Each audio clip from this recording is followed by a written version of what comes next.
Bom dia a todos. E aí, gente?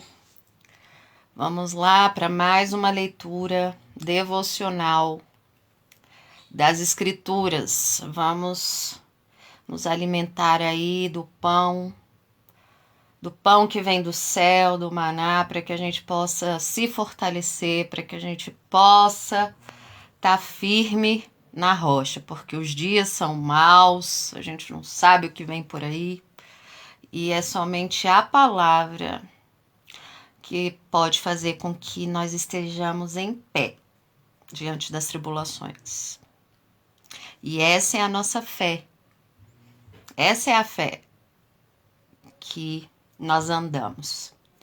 Hoje vamos fazer a leitura da terceira epístola, da terceira carta do emissário Yahu-Hanan. Yahu-Hanan, conhecido por João, escreveu 3 cartas. Nós já lemos a primeira carta. Ontem nós lemos a segunda, que tinha apenas um capítulo, e esta também só tem um capítulo. A princípio, muitos podem ler essa carta aqui e não ver nada demais. Mas eu fiz algumas anotações aqui interessantes para a gente poder estudar junto. Bom, então vamos lá, vamos começar a leitura. Verso 1. O presbítero, mais uma vez, a gente tem aqui a palavra presbítero. Presbítero significa ancião. Não foi traduzido esta palavra aqui de maneira correta, né? Porque o correto deveria ser colocar aqui a palavra ancião nas traduções, para que as pessoas não tenham entendimento errado de que presbítero seja algum tipo de cargo eclesiástico ou algo do tipo, né? Mas tudo bem. A versão que eu tô lendo aqui, só relembrando, né, aqueles que estão escutando aí essa leitura pela primeira vez, é a versão ACF, corrigida e fiel. Essa é a versão que eu tenho física, portanto, eu tô lendo ela. Mas vocês aí em casa, vocês tenham aí um aplicativo onde vocês possam comparar as diversas versões. Inclusive, eu fiz essas anotações que eu fiz, foi baseada em outras versões. Vou usar aqui a versão da Ferreira de Almeida atualizada e da King James atualizada também, para que a gente possa ter um entendimento maior a respeito de alguns versos que eu vou ler aqui, tá bom? Então, vou lá. O presbítero, o ancião, ao amado Gaio. Gaio é um nome gentílico, a quem amo por causa da verdade. Amado, essa carta é dirigida ao Gaio, né? Amado, desejo que te vá bem. Oro na expectativa de que tenhas boa saúde, que sejas bem-sucedido em tudo que empreenderes, assim como é próspera a sua alma. Aqui já tá, Yahu-Hanan, João, né, tá desejando aqui, né, boas coisas. Interessante que isso daqui a gente pode até usar, né? A gente pode até usar, né, como uma forma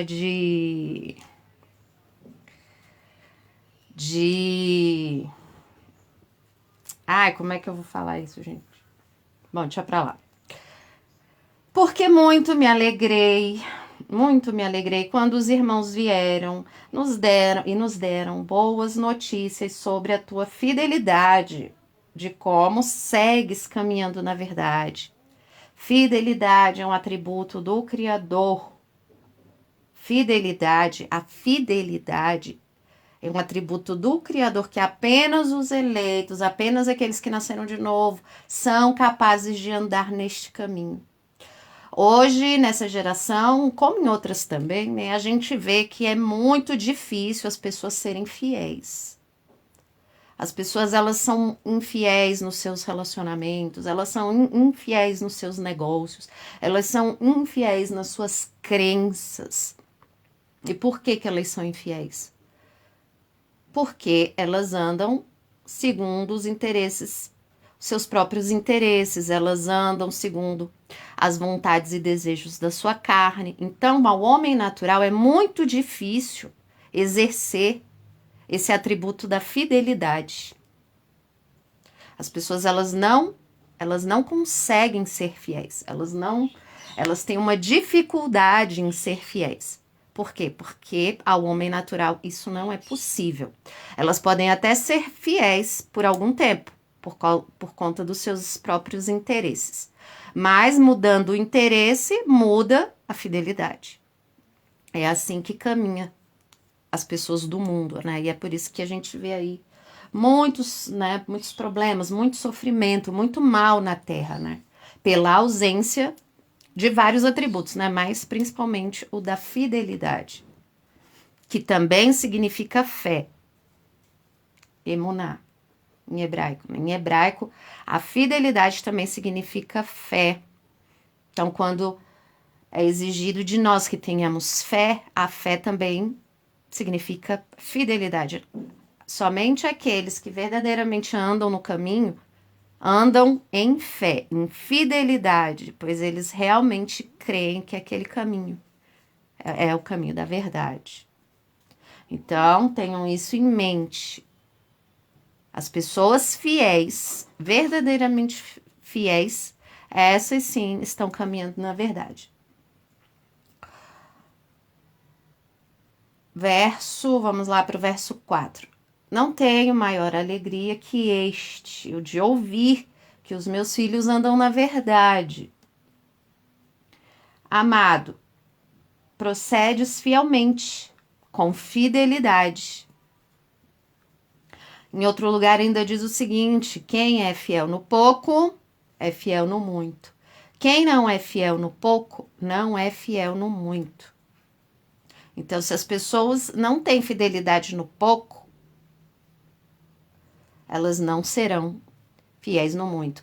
É importante ter entendimento disso, um entendimento bem sólido disso, porque se a gente vê pessoas que não são fiéis no pouco que elas têm, já é um alerta de que elas não serão fiéis no muito.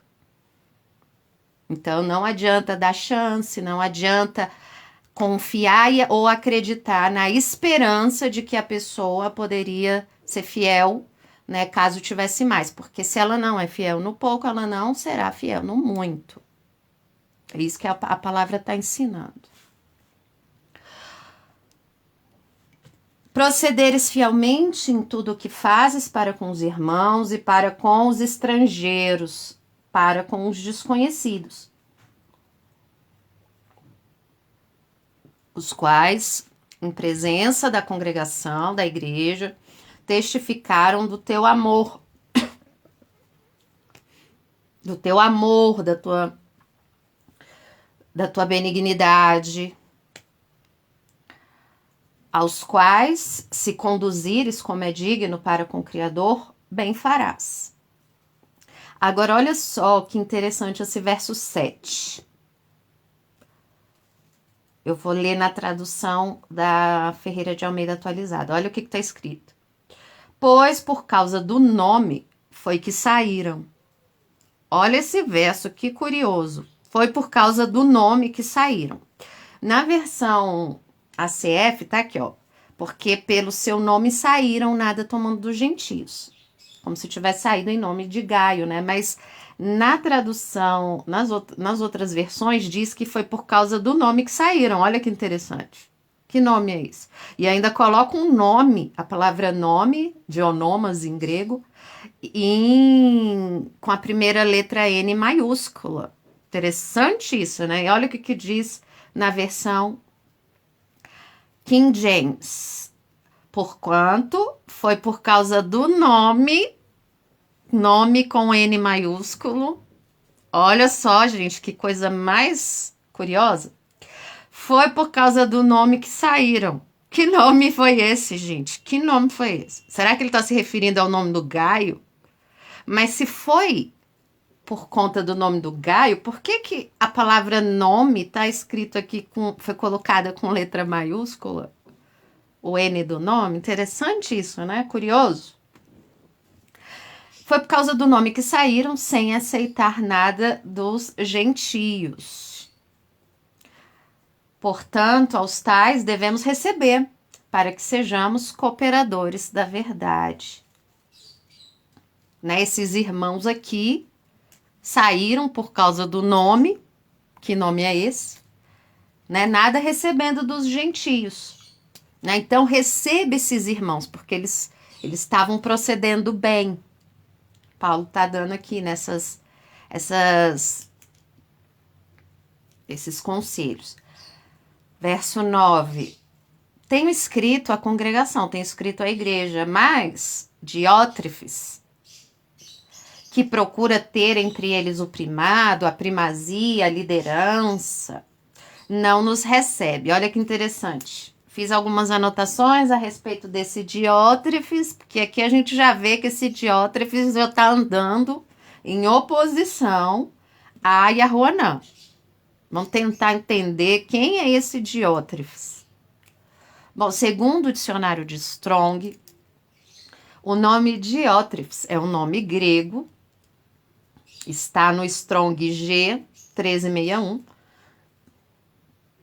e é a união de duas palavrinhas. Dio, que significa o quê? Vocês sabem? Aqui, ó, tá dio.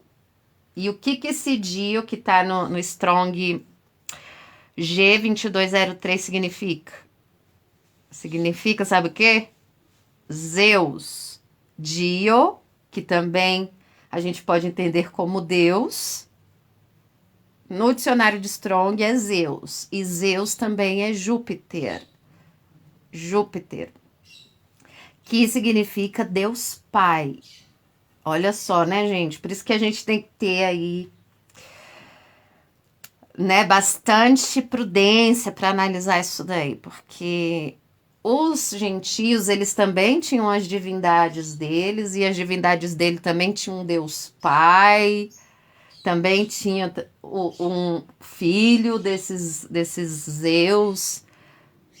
Se a gente entender essas coisas com prudência, sob orientação do Espírito do Pai, a gente consegue saber discernir as entidades. Porque o nome em si, pelo que a gente percebe no testemunho das Escrituras, o nome em si, ele não vai, como é que eu posso dizer? Ele não denota necessariamente um caminho errado, como nós podemos ver no caso de Daniel. Daniel com os amigos, quando foram para a Babilônia em cativeiro, o rei mudou o nome deles. Eles passaram a ter nomes de deuses babilônicos. Daniel e os amigos, não foi? O que permaneceu foi a obediência aos mandamentos do Pai. E isso é um indício, né, de que o Pai permite sim que os nomes sejam alterados. Ele permitiu. Mas a gente tem que ter sabedoria para reconhecer isso daí.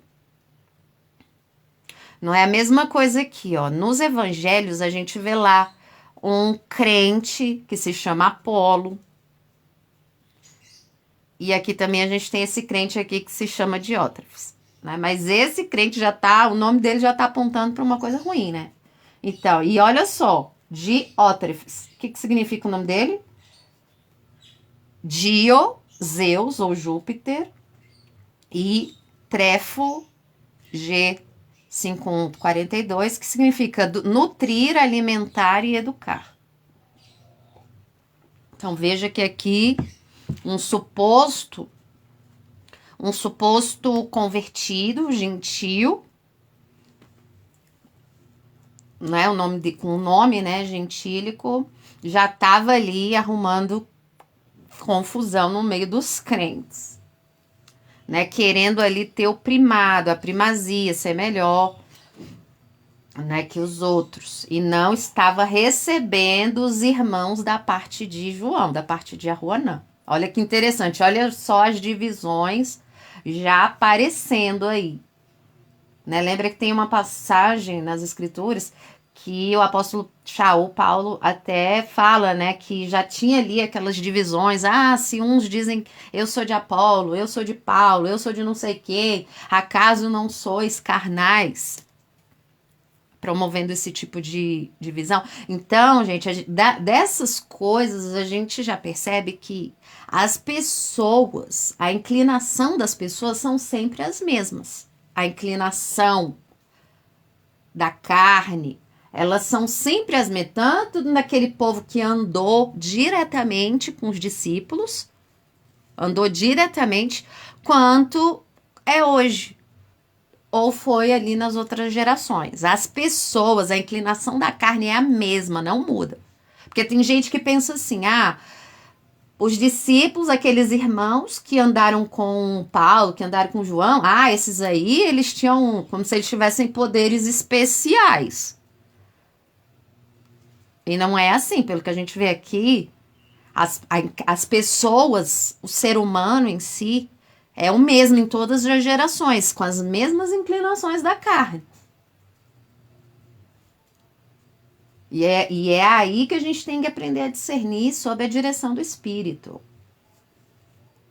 Porque o mesmo Espírito que o Pai derramou lá, ele também derrama para os outros servos nas outras gerações. Mas é claro que cada um conforme os seus dons e talentos.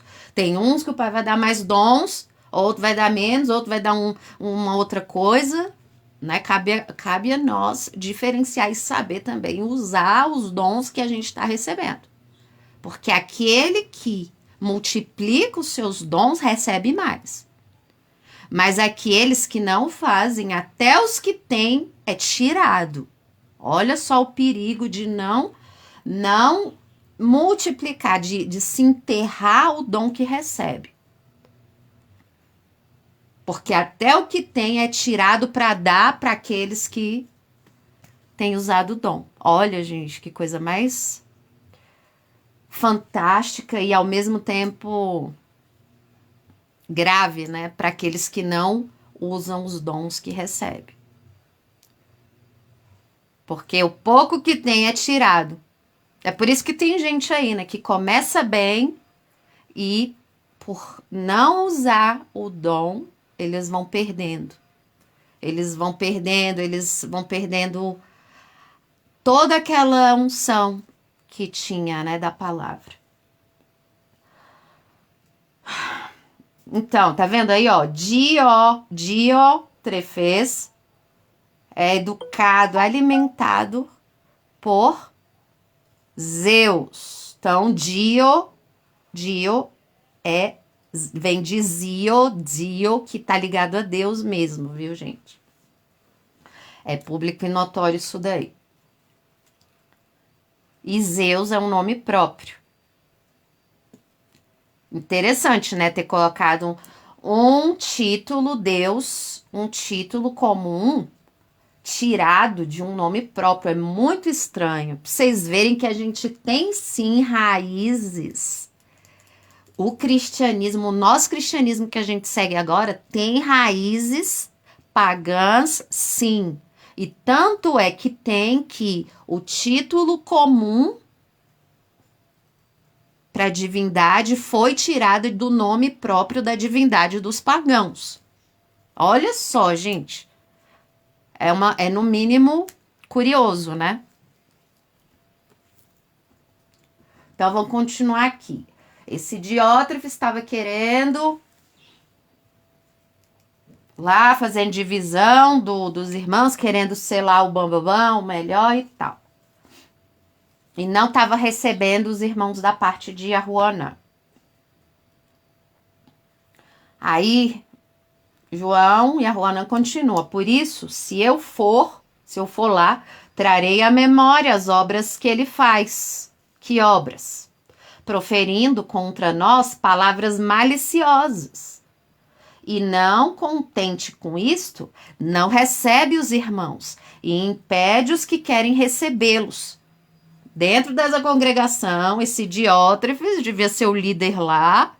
Ele não estava permitindo receber esses irmãos da parte de Arwanã e nem estava deixando os outros irmãos receberem, lançando-os fora da congregação. Então vamos tentar entender. Olha o comportamento, a conduta desse Diótrefes. Estava assumindo ali a liderança da congregação e não estava aceitando os irmãos e proferia palavras maliciosas. Essa era a conduta desse Diótrefes aí.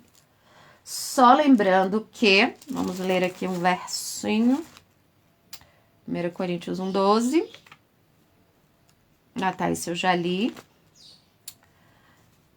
Que o Messias ensinou a respeito de querer primazia dentro da congregação, dentro da igreja. Marcos 10. Marcos 10, verso 42. Que o Messias disse? Sabeis que os que julgam ser príncipes maiorais entre os gentios, deles se assenhoreiam, e os seus grandes usam de autoridade sobre eles. Bom, antes de continuar aqui, ler o contexto dessa passagem, ler o resto dessa passagem, vamos entender o contexto. É muito importante, gente, essa parte que eu vou ler aqui, para a gente poder aplicar e conseguir entender o que a Igreja Romana fez nesses tempos todos aí. Porque tudo isso aponta para a gente saber conhecer a verdade, tá? Então, qual que era o contexto aqui? Yaakov e Arwanã, João, os 2 discípulos do Messias, falou para o Messias: mestre, queremos que nos faça o que pedimos. Aí o Messias falou: tá, então o que vocês querem que eu vos faça?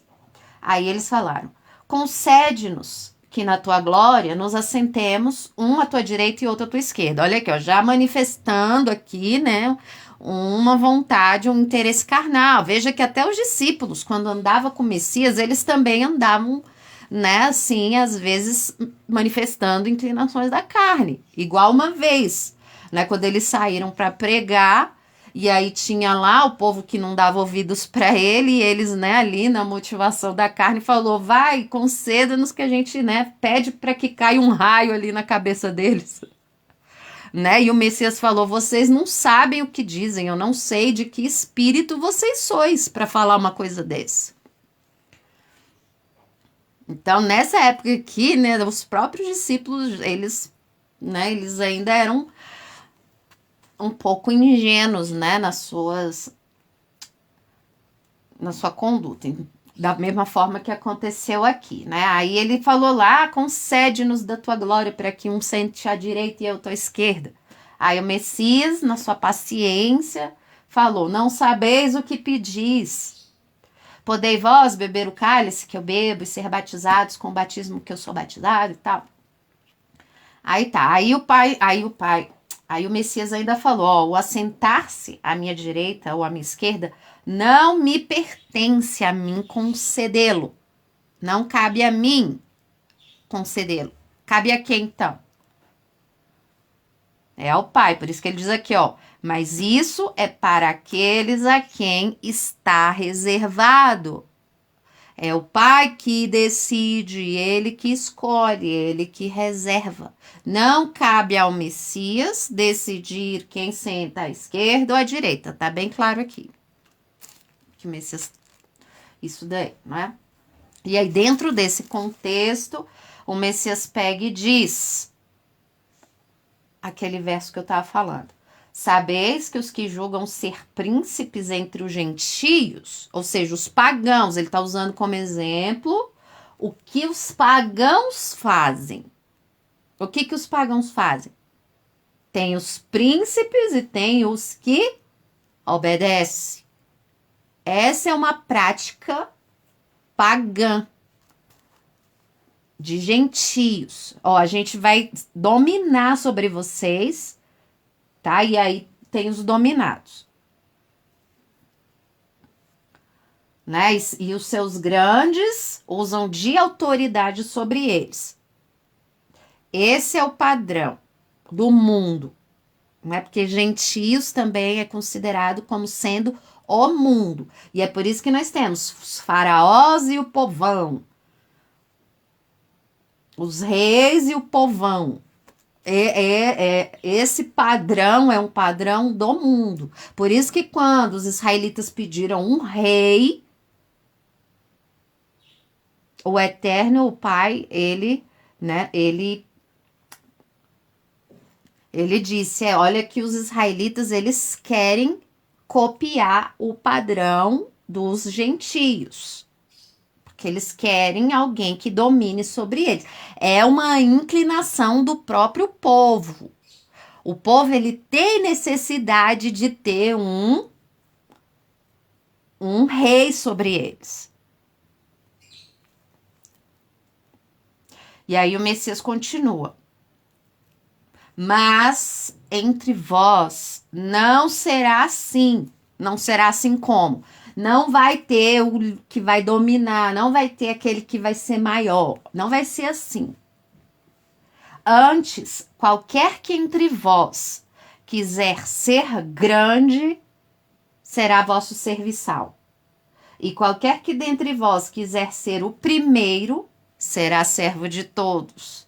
Porque o Filho do Homem também não veio para ser servido, mas para servir e dar a vida em resgate de muitos. Uau, gente, essa passagem aqui, ó, derruba 300 séculos de igreja romana, de nicolaítas. Por quê? O que é a igreja de Roma? A igreja de Roma nada mais é do que um líder, um imperador religioso, dominando, decidindo tudo sobre o povo. Olha isso, gente. Ou seja, é o mesmo padrão do mundo com o nome de que vives.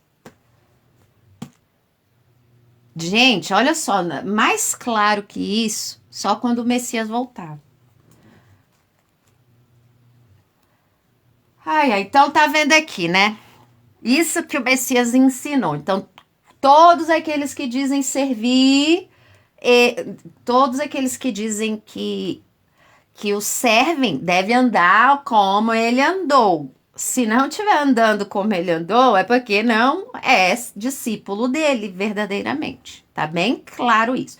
Então, voltando aqui para a carta de Yahuanã, o que a gente entende? Esse Diótrefes aqui, que tinha um nome gentílico, provavelmente, né, devia ser não sabemos se poderia ser um prosélito convertido, ou se era um gentil convertido, não sabemos. Mas ele tinha um nome grego. E ele já estava querendo ali a primazia dentro da congregação.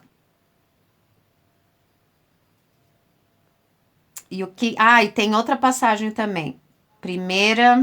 Atos 20, 29 e 30. Importante esse. Atos 20, 29 e 30.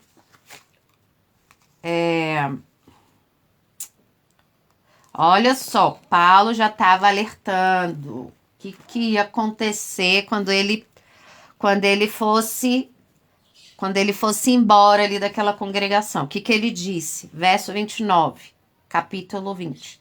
Porque eu sei isto, que depois da minha partida entrarão no meio de vós lobos cruéis, que não pouparão rebanho, e que entre vós mesmos se levantarão homens que falarão coisas perversas para atraírem discípulos após si.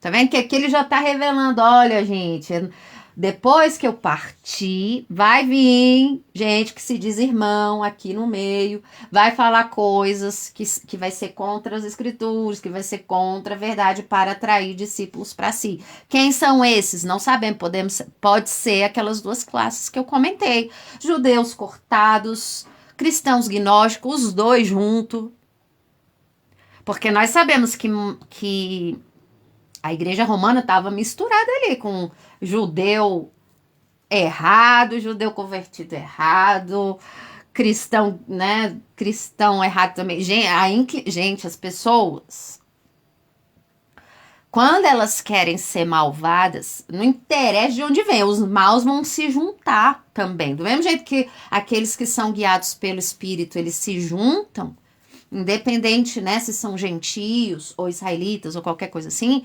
os maus, os lobos, o joio, eles também se unem. Independente do que creem, eles também se unem. Então não adianta botar a culpa só em judeu. Não adianta botar a culpa também só em cristianismo, no cristianismo. Principalmente o gnóstico também, que, né, infiltrou. Ai, gente, é uma bagunça essa fé que fizeram nessa época.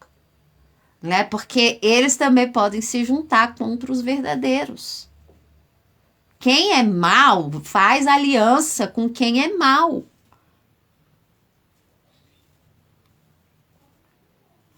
E como a gente sabe quem é mau? Aqueles que não andam segundo as escrituras. Podem até falar com a boca, mas o comportamento é outro. Como era dos fariseus. Eles falavam sobre a palavra, mas a atitude, o comportamento é outro. É assim que a gente conhece quem é do pai e quem não é. Quem é do pai, o que fala e o que pratica, condiz. Mas quem não é, o que fala não combina com as atitudes. É assim que a gente reconhece quem é da verdade e quem é da mentira.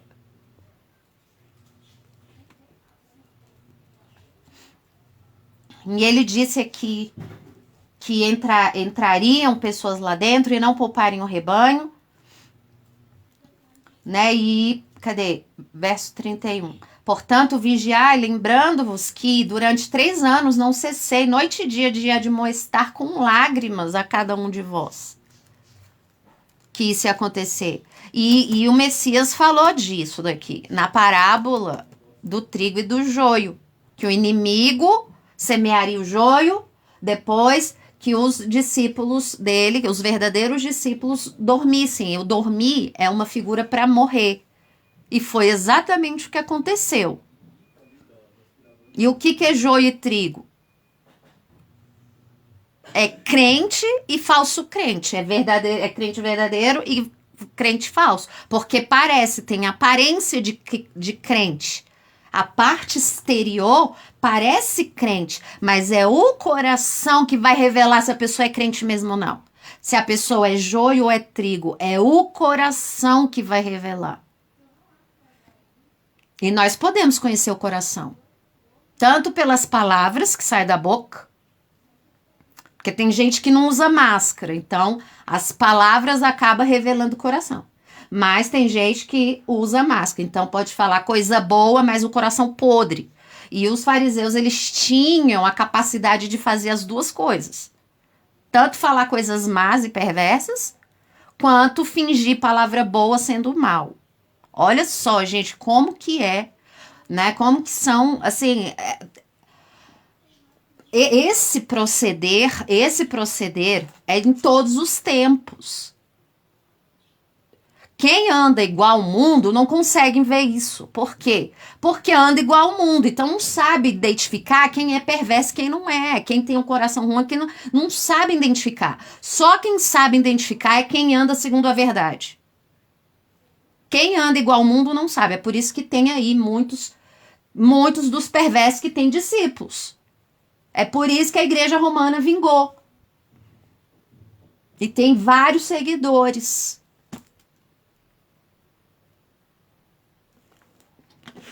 Porque os semelhantes se atraem. Aqueles que falam conforme o mundo são do mundo e o mundo os ouve.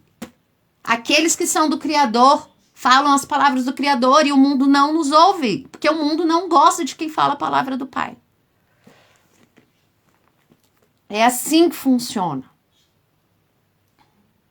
Então, infiltrou o joio, o inimigo, o adversário, o diabo foi lá, plantou a semente do joio, depois que os verdadeiros discípulos se foram.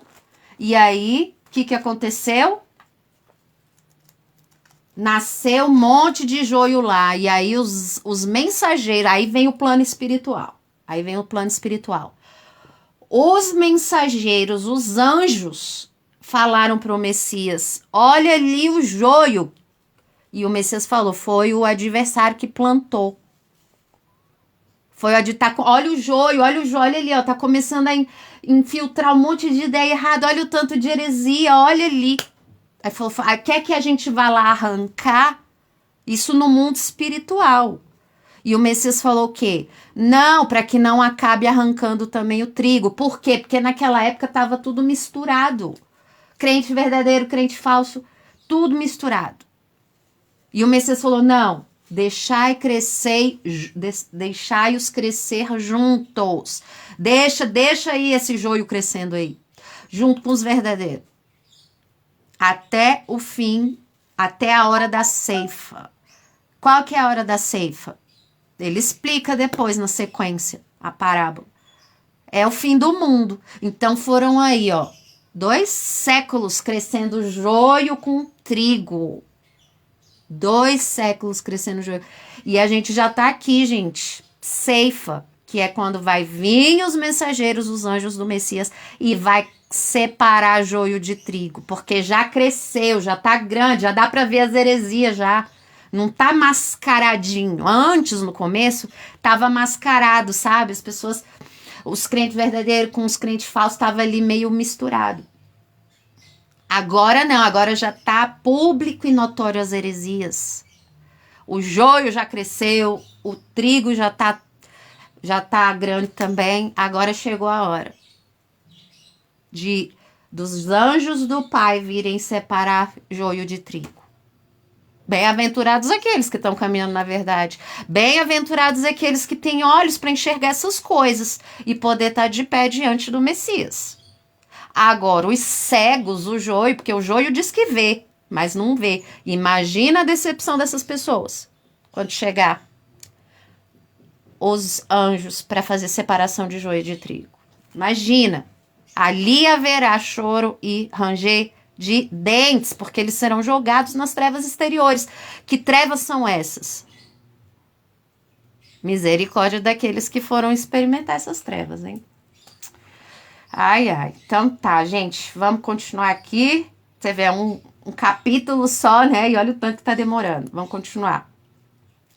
Verso 11. Amado, não sigas, não imite o que é mal. Não imite, não sigas o que é mal. Inteligência é apartar-se do mal, diz as escrituras, diz a Torá. O temor do Pai é o princípio da sabedoria. O que é o temor do Criador? Apartar-se do mal. Inteligência é apartar-se do mal. Tem pessoas que fecham os olhos para isso, vê o que é mal e mesmo assim continua. Por quê? Porque a pessoa é má, ela guarda aquilo e ela vai chamar o mal de bem. Quantas e quantas pessoas a gente não vê fazendo isso, andando nesse caminho? Mas o que siga o que é bom, imite o que é bom. Quem faz o bem é do Criador, é do Pai, é de Yahuwá. Mas quem faz o mal nunca viu, jamais viu a Yahuwá. A pessoa que está fazendo mal, obstinadamente, pode ter certeza que não é do Pai, mesmo que diga que é. As pessoas, a gente teve lá a Inquisição, aquilo ali era um inferno na Terra. E mesmo assim o povo ainda achava que aquele povo tem alguma coisa a ver com o Pai. Olha isso, gente, é uma cegueira que não tem tamanho. As pessoas fazem o mal, não enxerga. E aqueles que seguem, os que fazem o mal, são cegos ainda. É por isso que eles vão também colher os frutos. Não existe vítima nesse caso. Todos vão colher o que plantou. Inclusive os que seguem o diabo. Você acha que os que seguem o diabo estão seguindo o diabo porque são só uns ignorantes tolinhos? Não, eles seguem o diabo porque as obras das pessoas que seguem o diabo são más também. Não existe vítima. Todos vão colher os frutos das próprias obras malignas. É assim que funciona. Por isso que a regra é clara. Arrependei-vos. Arrependei-vos e crede no evangelho. Crede nas boas novas. Credes que todos estão perdidos, caminhando para a condenação, mas que o Pai, na sua misericórdia, enviou o Filho para expiar aí esse bando de pecado que vocês têm, para que vocês possam dar em novidade de vida e parar de ser os monstros que vocês são por dentro. Arrependa-se dos seus pecados. Reconheça a sujeira que vocês têm dentro de si mesmos. Porque só assim, vocês serão capazes de andar verdadeiramente sinceridade e novidade de vida. Então, quem faz o bem é do Pai. Quem faz o mal não tem visto o Pai.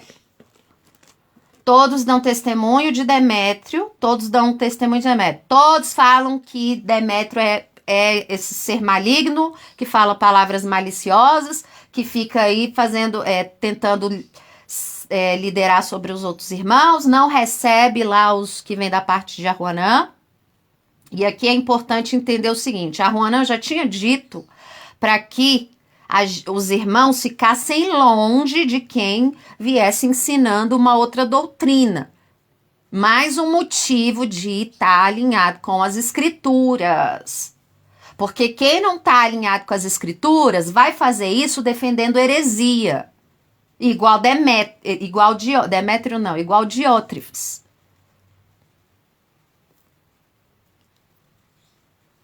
Então, por isso que é importante estar alinhado com as escrituras. Para que quando se apartar de uma pessoa, saiba que está fazendo isso com base na reta justiça, e não segundo os interesses do próprio coração. Igual Diótrefes. Porque Diótrefes não estava recebendo os irmãos. Diótrefes não estava falando ali palavras maliciosas contra esses irmãos, como se eles estivessem errado, mas o errado era ele.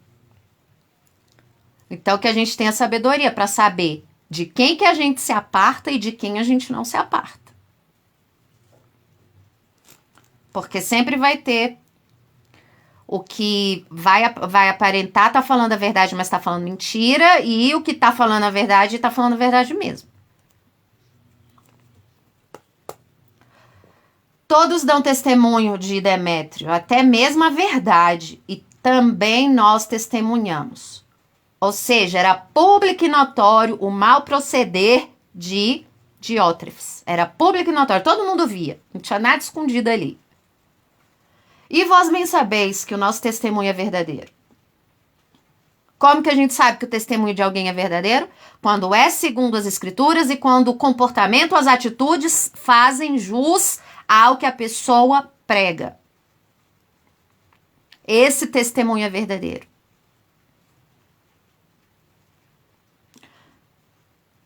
Quando tem muita gente falando, dando outro testemunho de alguém, onde há fumaça, há fogo.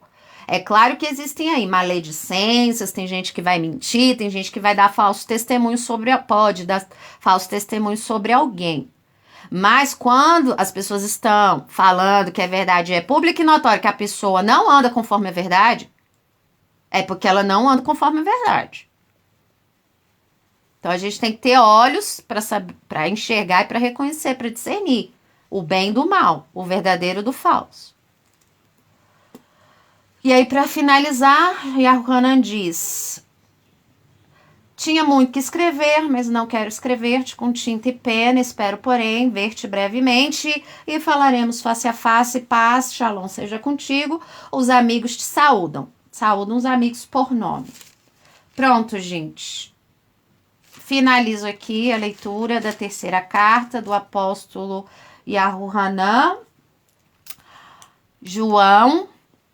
É um capítulo único, mas acabou, né, que ficou super grandão, porque tem várias coisas que a gente pode extrair aqui dessa carta, como vocês puderam ver, né, inclusive fiquei meio nervosa, porque existem coisas, gente, que tiram a gente, sabe, deixa o nosso zelo pela verdade, né? Acaba deixando a gente até meio inflamado em relação a certas coisas, porque a gente está vivendo em tempos muito trabalhosos, muito incertos.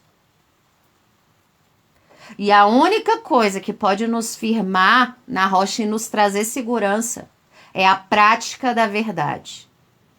Então não adianta nada a gente estar iludindo irmãos, pregando a palavra de forma errada, sabe? A gente tem que falar a verdade, tem que ser corajoso, porque é essas coisas que vão nos firmar na rocha e ajudar outros irmãos a se firmarem também. Tá bom, gente? Então é isso, tá? Fica aí na Shalom do Pai e que Ele possa ajudar vocês aí, a que vocês sejam bem-sucedidos nas suas petições, que vocês possam crescer no conhecimento do Pai, para que estejam firmes na fé, porque os dias são maus, né? Então é isso. Um abraço a todos e bom dia e boa semana.